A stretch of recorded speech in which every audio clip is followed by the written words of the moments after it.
The UFC White House card is slowly creeping up upon us, guys, and we're starting to find out more news about the card. For example, Dana White confirmed it's going to be 6 to 7 fights on the White House card. So it's not going to be a wicked long card. It's not going to be, I'm assuming it's going to be a wicked stack card, because if you only have 6 to 7 fights, you could assume they're going to be stacked. Now, in this video, I'm going to be going through the fights that are looking like the most likely. So I'm pretty much going to be building the best White House card based on like what I've been hearing from interviews from fighters.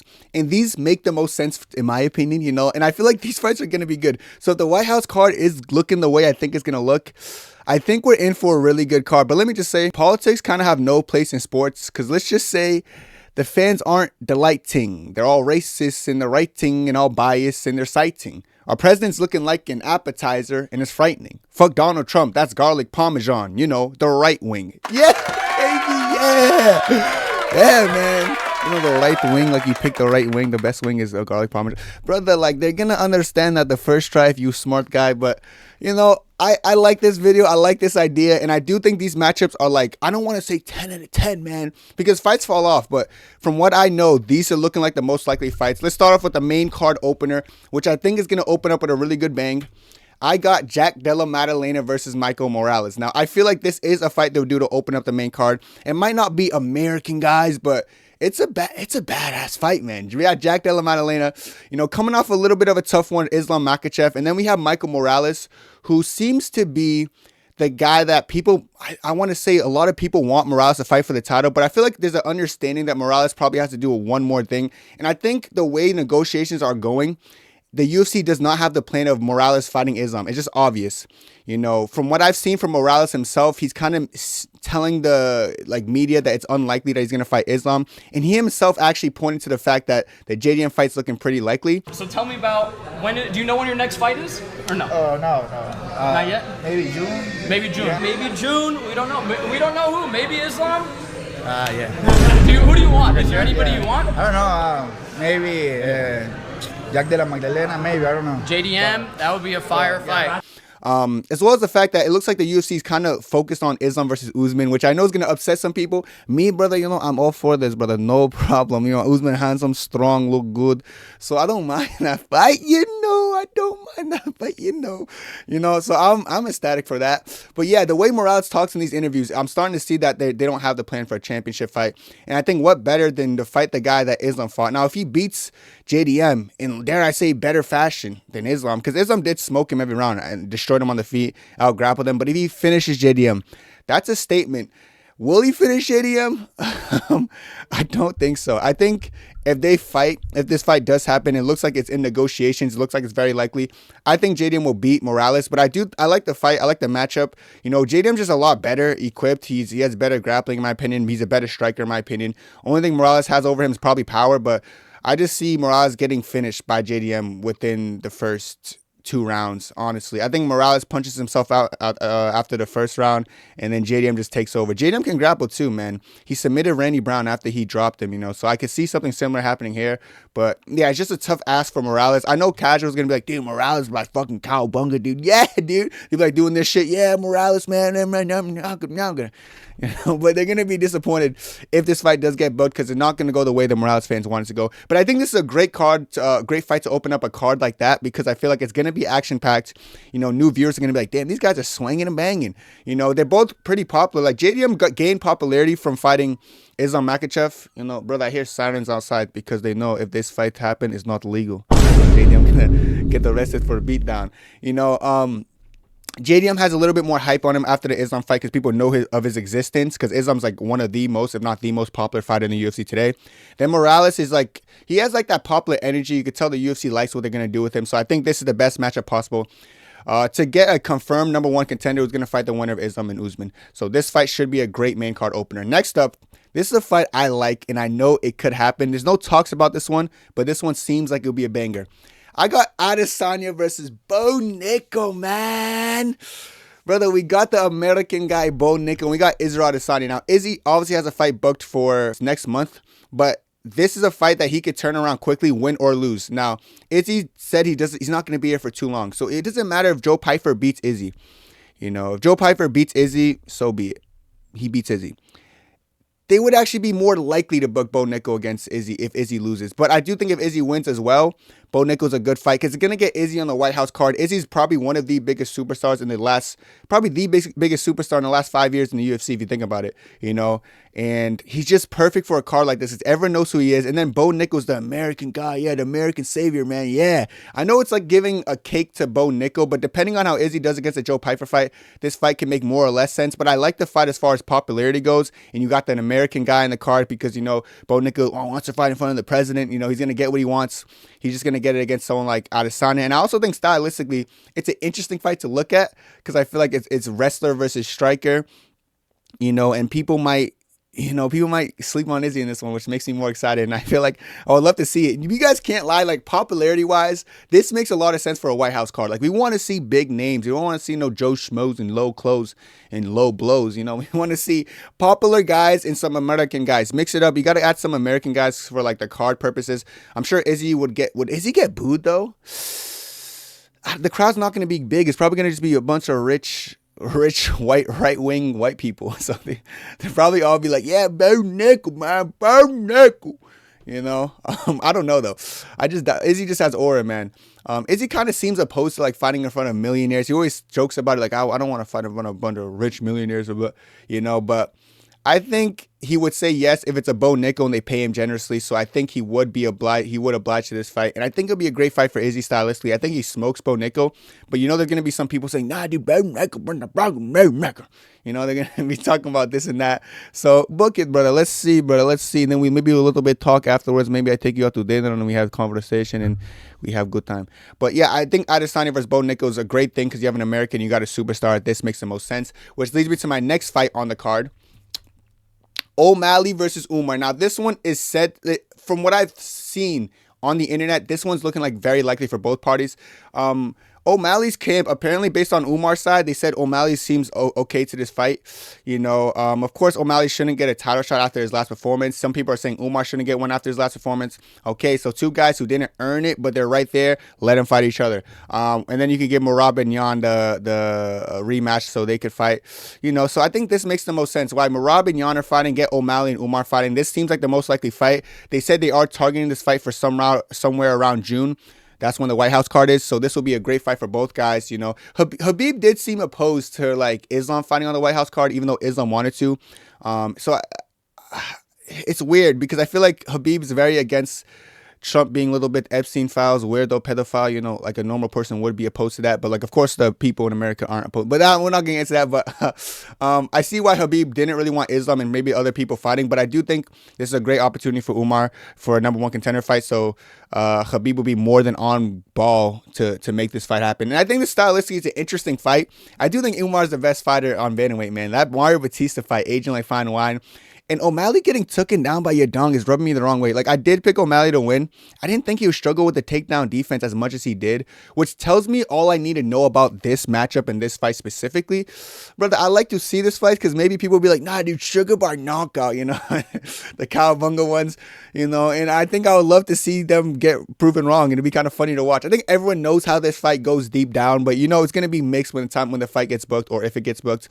But the way it's looking, Umar and Merab aren't going to rematch, and it's looking like Jan's gonna give it to Merab for a rematch, which it doesn't make sense if you think about it. And then O'Malley can't just fight Yan after that performance, and they're saying the same thing about Umar. So like I said, this just makes the most sense. And stylistically, like I said, interesting clash of styles. After Umar wins this, you can't doubt him. It doesn't matter, like both guys, it doesn't matter how they win. This fight can't really be boring. Umar's not really a boring fighter. Like Figgy just didn't fight. Like Figgy ran away. I don't see Sugar as the one who runs away. Sugar does use his movement a lot, but he's not the type to run away and not throw. At least Sugar's gonna throw something. He's gonna throw kicks. There's gonna be some wrestling exchanges. I think Sugar could get finished by submission here. Or he could just get outpointed or outstruck by Umar, because I do think Umar is the best striker at bantamweight. Sorry, I do. So it's going to be interesting to see how these guys clash up. But I do think as far as superstar value and popularity, O'Malley's a popular American fighter, so that's going to go against the Russian guy, so Russia versus America on the biggest stage. This is going to be a good fight, and I do think this fight, out of every fight, is probably going to be on the White House card confirmed. I don't want to say confirmed and be wrong, but I really think this one's probably going to be on the White House card. But neither here or there. Let's get to the next fight, because this fight's also going to be a banger. Or is it, brother? Listen, it's a championship fight. We're climbing the cards, Listen, I think since it's getting rescheduled, we know it's going to be rescheduled here. Of course, Harrison needed that surgery. She's an American champion. You know, she's the only American champion, dare I say. Yeah, I think she is the only American champion, and she's a woman. So, no, she's not. Well, I can't say Gaethje's an American champion because he's not really undisputed. But she's the only undisputed American champion, technically. So, she needs to be on the White House card, of course. It's a woman's fight, so And then, of course, Nunes, like, arguably the GOAT, you know, greatest woman of all time. So, I feel like this just makes the most sense to be on the White House card. This one's probably 100% going to be on the White House card as well. I don't know where the bout is going to be on the bout order because I think there's also going to be another championship fights. But in my video, I do talk about what I think is going to be the championship fights and the co-main and stuff like that. But I think this is not going to be a co-main or a main. But I do think it's going to be one of the more important fights, you know, bout number 4 or something I think we're at right now. This is a good fight. I know it's a woman's fight, but I do think it's appealing in some ways. I actually think this fight's pretty one-sided. I think Kayla Harrison would smoke Amanda Nunes, but I like the fact that people think it's close because it's going to get people talking. But Amanda Nunes, I know Harrison's coming off surgery. That'll be a little bit more interesting now, but I just feel like Amanda Nunes retiring, like she had one foot out already, and she was like, people who retire and come back, I just don't see them the same. Like I seen it with Cejudo, I seen it with a couple people. Like sometimes if you retire, maybe it's better to stay retired. Amanda Nunes, like the fact that she even lost to Juliana Pena because she just felt the pressure of the moment's embarrassing, bro. Pena should never have a chance against you. Look what Harrison did to Pena, you know. So I think Kayla Harrison whoops Nunes and just outworks her and outdoes her in every aspect of fighting. So I got Kayla Harrison winning this, but I do think it'll be a great fight on the White House card because, like I said, we need an undisputed American champion fighting on this card for America because it's a White House card. Next up, I got this fight. Featured fight with Conor McGregor, versus Marcio Ruffi, brother. This fight is something recent. Now, the reason, because I know Michael Chandler is not going to fight Conor McGregor on this card because Dana White himself said that fight's not happening. And no disrespect to Chandler. We love Chandler. Chandler's one of the... You don't have enough time in your show for me to talk to you about how awesome Chandler is. And you know how I feel about Conor and everything that he's done for the sport and this company. But yeah, that's not the fight we're going with. Go ahead. He said in his own words, he has different plans for Conor. Conor's been publicly asking for this. He wants to be on the card. Is there anything that you're looking for him to do to prove that he's responsible and he can be the guy to headline that card? Conor and I have a great relationship. You know, we talk a lot, you know, through text. And yeah, he's definitely in the running for this fight. Now, it's hard finding a different plan, but after Ruffi's last performance against Fiziev, I feel like stylistically, this would be the fight that's very appealing. You know, Ruffi has the same tattoos trying to copy this guy like he may be a fan of him. You know, they fight very similar in the karate stance-esque. You know, there's going to be a lot of spinning, fun attacks. When Conor McGregor's on a card, it's different. There's a reason Dana's still like cherry picking, kind of saying he wants Conor on the card, but he doesn't want like people like Chandler and stuff because he knows what the eyes Conor brings. He knows this is the biggest stage of them all. You know, so he's going to definitely bring the Irishman here. I know it's Irish versus Brazil, but it's one of those things when Conor fights, it doesn't matter what, like, it doesn't matter what he's representing. He's Conor McGregor. You know, and I feel like people are starting to get a read on Ruffi. They know him as a fighting nerd. He has good popularity. And stylistically, this is a fun clash. It's going to be a style of just, you know, badass coolness, man, cowabunganess, dude. I feel like this fight's good. I feel like this fight's good, man. I feel like it's good, like, stylistically, man. I feel like a lot of new fans, if you're new to Ruffi, it's the perfect time to introduce him against Conor. I think Ruffi takes Conor's head off. But I like the fight because, like I said, Conor's a big name. If Conor wasn't a big name, who gives a shit about this fight? Because it's pretty one-sided, in my opinion. But I would like to see a primary striking fight for Conor. You know, maybe someone who's not going to just chomp at that front leg as much as Dustin did and try to, like, throw some more flashy shit. I think Ruffi's going to, like, enjoy the moment, you know, and he's going to make the fight fun, which is, that's the most you can ask for in this fight. So this is going to be the featured bout right before the co-main and the main. A featured bout to get everyone off their seats, you know, everyone up and antsy, you know, and it's going to be McGregor versus Ruffi. It's not going to, like, people trying to say that McGregor versus Ilya, that's not happening. All these McGregor versus Chandler, we already know that's not happening. So it's going to be McGregor versus someone who's not champion. So it's going to have to be Ruffi. As far as stylistic fun matchups go, it has to be Ruffi. Next up, I got the co-main event. Joshua Van versus Manil Cap. Now, Joshua Van, I could have said Tyra, but I do think Manil Cap has more popularity than Tyra. He has like a more aura about him. I feel like the trash talk in the press conference is going to get people hype. These guys are going to be going back and forth, so I like that for like the energy and the hype. of the card, and I feel like they're going to be the co-main event because I do think they should be ahead of the female fight, so I do think they should be the co-main, and I do think they should be ahead of Conor McGregor because, of course, it's a championship fight, so I feel like this one's going to be a good fight stylistically and a good build, and I feel like this fight's hard to gauge fully, man. Like, I am a big Joshua Van guy. I do want Joshua Van to win. I don't know if he's going to win this fight. Stylistically, man, they match up well, so it's going to be a matter of, can Manil Cap's off timing and like uniqueness of his striking flow disrupt the rhythm of Joshua Van? We've seen that with Charles Johnson, I'm going to say blows, that's my guy, but he's really good, but like he got Van because he was awkward and off timing. Manil Cap does that, but Manil Cap's so quick and powerful too. Like, Manil Cap's a dog, man, so it's going to be tough. Manil Cap hits absurdly hard for flyweight, and he's so unorthodox in his style and movement. He flows so nicely, but so does Joshua Van. I think, even though I'm a fan of Joshua Van, I give the edge to Manil Cap in this one. And I would actually prefer Van fights Tyra because I think he'll defend the belt, even though I love Tyra too. I want to see Van get some type of defenses, or he's going to go down and he's a fraud champ. He won the belt as a fraud way. Now he's, But the truth of the matter is, this is a hard weight class, man. Dealing with Manil Cap as a first defense is going to be a tough ask for a 23-year-old, but we'll see, brother. I'll be rooting for him. I just think hard fight, brother. All my life, I think this fight hard. But I will definitely be intrigued with this fight, and I do think it would be interesting to see how it plays out. And I do think the build-up of this fight is going to be better than every build-up. I think McGregor and Rufi would be peaceful and shit. I think Bo Nickal and Adesanya might have some moments, but I think Van and Manil will be going at it in the press conference. I don't know how the pressers are going to work. Like, are they going to be trying to act more respectful and shit? Like, yeah, man, we're fighting in the White House, bro. Or are they going to build it up? Manil Cap's definitely going to take advantage. Like, you baby, brother, diaper, brother, diaper, baby, I'm going to change your diaper. And Van's going to be like, yo, shut up, man. You shut up. Yeah.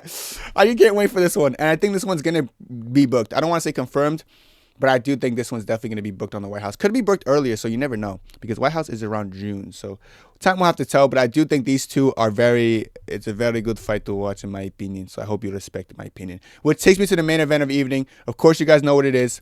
Ilia Topuria versus Justin Gaethje. Ilia Topuria finally settled the whole situation with his wife. That got confirmed today. They came to an agreement. All extra things were dropped. So we know he's going to be back. We know he's targeting the White House. We know Justin Gaethje's targeting the White House. American guy has to be the main event, of course. He's going against the Spaniard champion, or otherwise known as the Georgian champion, Ilia Topuria. Not like this fight's going to be competitive, but I think the build-up's going to be funny. Ilia's saying, brother, I'm sorry it has to be you. I'm the best. Trust me. I'm the best. And Gaethje's like, listen, you're good, but I just want to test my skill. Poor Gaethje, Poor Gaethje, He was interim champ, then had to fight Khabib. Now he's interim champ, has to fight Ilia. Mama. This fight's going to be more painful than Khabib, man, because he's going to go out. I mean, maybe it's not going to be painful. Maybe bell ring, he go out, he wake up, hospital, feel good. Like, it's just Gaethje's habits of ducking to the right. He's going to get caught with a uppercut or a hook while ducking to that right. He's going to just...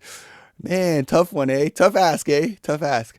But yeah, this is definitely going to be the main event. I think this is like, it's not confirmed, of course, but everyone knows it's going to be the main event. We know Ilia's back. We know Gaethje wants to unify that at the White House. And we need an American champion in the main event. American champion. He's interim, but closest we're going to get. And if Gaethje somehow flukes it, I can't even say, like, there's some things you just know are never going to happen. Like, Gaethje has no chance, man. I don't want to be that guy, but he has zero chance. He's not going to beat him. But it'll be interesting to see how fast Ilia gets it done. I think with me, I'm trying to figure out how fast Ilia gets it done. Like, in the first 2, 3, 4, does Gaethje run a little bit, survive to the second? That's the hardest thing for me. It's not really, like, predicting who wins. It's predicting how fast Ilia is going to win. So time will tell, but like, of course we know what Ilia is going to do. So these are the 7 fights. I think this is a stacked card. If we have the main event, it's Topuria Gaethje, co-main Van and Manil. Then we have featured bout of McGregor Rufi. Before that, Harrison Nunes, O'Malley Umar, Adesanya Nico, and to open up the card, JD Morales. I feel like this is the picture perfect card you can make for the UFC. I feel like UFC White House, if they want to go all in, they should do a card very similar to this. I know they're saying between 6 and 7. I put 7 fights in this video, but if they go 6, you will probably get rid of. Honestly speaking, this fight might fall apart because every other fight has talks. Like, they talked about this one, JDM versus Morales. They talked about O'Malley versus Umar. Harrison Nunes probably confirmed. They've talked about McGregor being on the card. I know Rufi showed interest of being on the card as well. And then Manil Cap versus Van is kind of like, of course it's going to happen. And this is, of course, it's going to happen. So those 6 fights are confirmed. If one fight falls off of this list, it's going to be Adesanya versus Nico. But I think I did a pretty good job predicting how this goes. Let me know what your dream matchups will be. These aren't even my dream matchups. This is what I just know it's gonna be based on what's being said. But let me know what you guys think. That's it for me, brother. God bless. 2, 3, 4. Shh.